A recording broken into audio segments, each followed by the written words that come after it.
First story, by Sarah Turner. It was supposed to be the adventure of a lifetime. My friends and I, a group of 4 20-somethings with a thirst for exploration, had planned a cross-country road trip through the heartland of America. We had it all mapped out, from the bustling streets of New York City to the serene beaches of California. But little did we know, our journey would soon take a nightmarish turn. We were somewhere in the middle of Oklahoma, cruising along a deserted stretch of highway, the setting sun casting long shadows across the road. Signs for gas stations and diners became increasingly scarce, and our gas gauge needle hovered dangerously close to empty. Panic began to set in as we realized we might be stranded in the middle of nowhere. Just when despair was about to take over, a flickering neon sign appeared on the horizon, promising salvation. The sign read, "Welcomingville," a name that seemed overly cheerful given the stark landscape surrounding it. We figured it was our best bet for gas and maybe a meal, so we followed the arrow pointing towards the town. Welcomingville looked like a relic from the past, frozen in time. The buildings were dilapidated, and the streets were eerily empty. We pulled into the only gas station in town, a rusty, outdated place that looked like it hadn't seen customers in years. As we stepped out of our car, a middle-aged man with greasy hair and a stained uniform shuffled out from behind the counter. His name tag read, Hank. With a forced grin, he mumbled a greeting, and we asked for gas. He reluctantly agreed to fill our tank but insisted we pay in cash. While Hank pumped the gas, I couldn't help but notice the eerie silence that enveloped the town. There were no other customers, no cars passing through, just a palpable stillness. My friends and I exchanged nervous glances. As Hank finished filling the tank, he looked us over with a leering gaze that sent shivers down my spine. He whispered something about a special deal, and handed us a hand-drawn map with an X marking a nearby location. It felt like a scene from a horror movie, and we wanted out of there as fast as possible. We thanked him and hurried back to the car, but before we could pull away, a group of locals emerged from the shadows, blocking our path. They were a motley crew, clad in tattered clothes, and their eyes held an unsettling intensity. One of them, a woman with wild hair, approached our car window, her voice quivering as she urged us to visit the marked location on the map. Her words were cryptic, mentioning redemption and a chance to change our lives. We were unnerved and declined, but they refused to let us leave. In that tense moment, a feeling of dread washed over us. It was clear that we were in danger, and these people were not going to let us go easily. With a burst of adrenaline, my friend hit the gas pedal, and we barreled through the crowd, narrowly avoiding a collision. As we sped away from Welcomingville, we couldn't shake the feeling that we had narrowly escaped a horrifying fate. We didn't stop until we reached a bustling city hours later, where we finally felt safe enough to catch our breath. Our cross-country road trip had turned into a harrowing ordeal, a nightmare etched into our memories forever. And though we never discovered what those people in Welcomingville had in store for us, we knew we had narrowly escaped a horror beyond imagination. Second story, by David Mitchell. The sun hung low in the western sky, casting long shadows across the desolate stretch of highway. My friends and I had embarked on a road trip through the heartland of Texas, hoping to discover hidden gems in the Lone Star State. Little did we know, we were about to stumble upon something far more sinister. We had been driving for hours, navigating a maze of back roads and country lanes. Our destination was a remote bed and breakfast we had found online, promising seclusion and a taste of authentic Texas life. But as night fell and the GPS guided us deeper into the wilderness, our excitement began to wane. The highway we found ourselves on was unlike any we had seen before. It was narrow, barely wide enough for one car, and flanked by a dense thicket of trees. The air grew heavy with anticipation, and a sense of unease settled over our group. Muffled laughter filled the car, our way of masking the growing tension. I glanced in the rearview mirror, meeting the eyes of my friends. Sarah was fidgeting nervously with her phone, while Mark and Lisa exchanged worried glances. We were all thinking the same thing but hesitant to voice our concerns. As the miles ticked by, our cell phone signals dwindled to nothing, and the GPS became useless. Panic set in as we realized we were completely isolated, in the middle of nowhere, with no way to communicate with the outside world. Our only choice was to press on and hope that the bed and breakfast was just around the corner. Then, as if on cue, the headlights flickered and died, plunging us into utter darkness.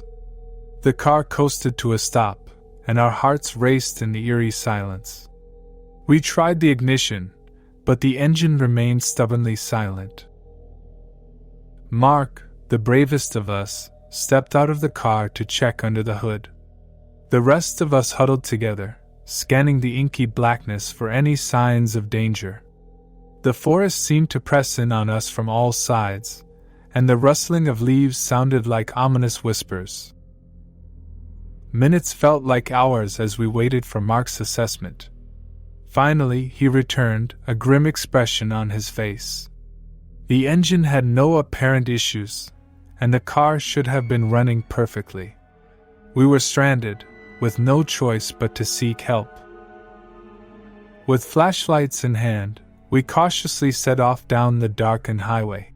The forest closed in around us, and the path ahead seemed endless. Fear gnawed at the edges of our resolve, but we pressed on, our footsteps echoing in the quiet night.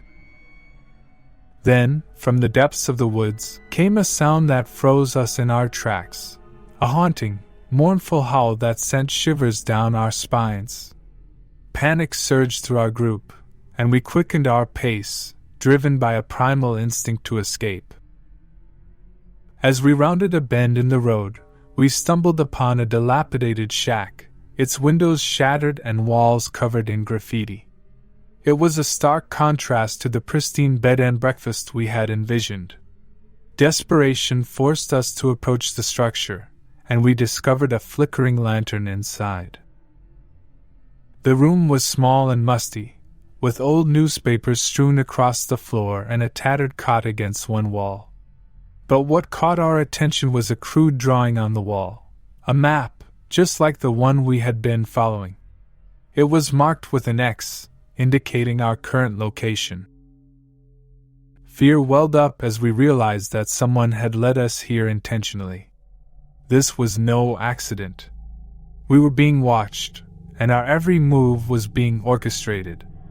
We had walked right into a trap. With newfound resolve, we left the shack behind, determined to find our way out of this nightmare. The howling in the distance grew louder, and our footsteps quickened. We had no choice but to navigate the eerie darkness, praying that we would make it out of the lost highway alive. Third story, James Anderson. It was meant to be a romantic getaway, an escape from the hustle and bustle of city life. Sarah and I had decided to take a road trip through the scenic hills of West Virginia, where the promise of solitude and natural beauty awaited. But as the days passed, our idyllic vacation turned into a chilling nightmare. We had been driving along winding mountain roads, the lush greenery and rolling hills a picturesque backdrop to our adventure. The air was crisp, and the sky was a brilliant shade of blue. Our laughter filled the car, and the promise of new experiences lay ahead. As the afternoon sun dipped behind the hills, we realized that we were far from any towns or gas stations. Our gas gauge was edging dangerously close to empty, and the anxiety in the car grew palpable. Sarah checked her phone, only to find that there was no cell signal. With limited options, we continued along the winding road, praying to stumble upon a gas station or a friendly local who could point us in the right direction.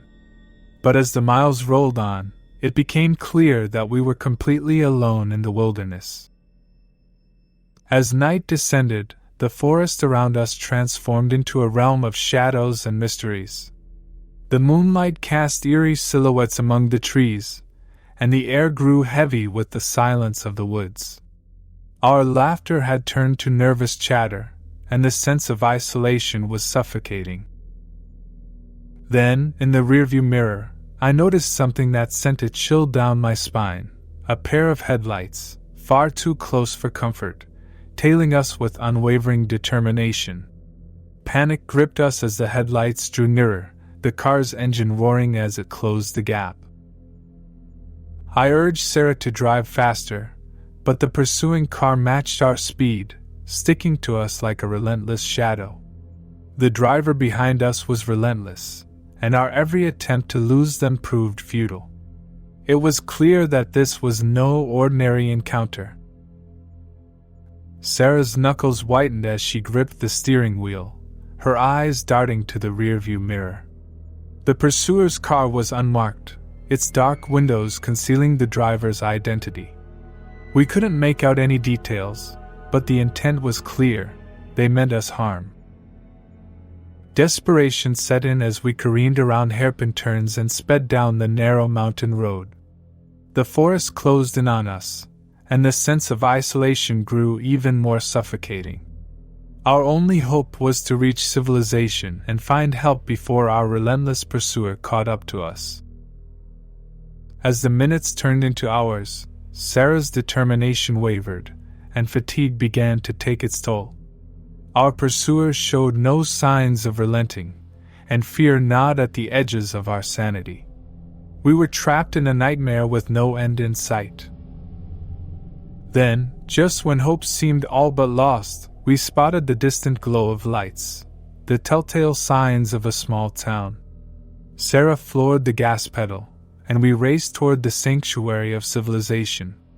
Our pursuer, however, was undeterred, and the chase reached a heart-pounding climax. We careened into the town, tires screeching, and pulled up to a small police station. Our relentless pursuer screeched to a halt behind us, blocking our escape.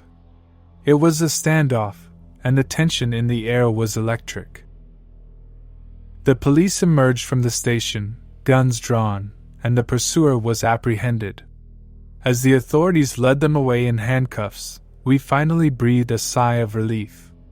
The identity of our tormentor remained a mystery, but the nightmare was over.